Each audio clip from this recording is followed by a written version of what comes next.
जय मुक्ताई वार्ता न्यूज चॅनलमध्ये आपले हार्दिक स्वागत आहे। राजकीय वर्तुळातून एक मोठी आणि खळबळजनक बातमी समोर येत आहे।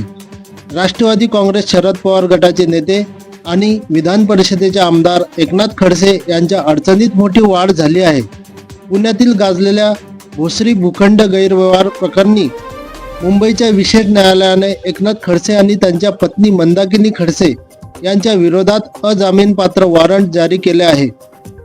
भोसरी MIDC जमीन खरेदी प्रकरणी शुक्रवारी न्यायालयात आरोप निश्चितीची प्रक्रिया पार पडणार होती, मात्र खडसे पती पत्नी न्यायालयात हजर झाले नाहीत। त्यांच्या वकिलांनी हजेरीतून सवलत मिळण्यासाठी दिलेला अर्ज न्यायालयाने अस्पष्ट असल्याचे सांगत फेटाळून लावला। विशेष म्हणजे हे वॉरंट ED आणि लाचलुचपत प्रतिबंधक विभाग या दोन्ही प्रकरणांमध्ये जारी करण्यात आले आहे। माजी महसूल मंत्री असताना एकनाथ खडसे यांनी पदाचा गैरवापर करून 31 कोटींची जमीन अवघ्या 3.75 कोटी रुपयात पत्नी आणि जावयाच्या नावे खरेदी केल्याचा आरोप आहे।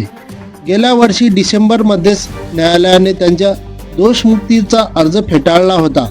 वारंवार गैरहजर राहिल्याने न्यायालयाने आता कडक पावले उचललेली असून या प्रकरणाची पुढील सुनावणी आता 12 फेब्रुवारी 2026 रोजी होणार आहे।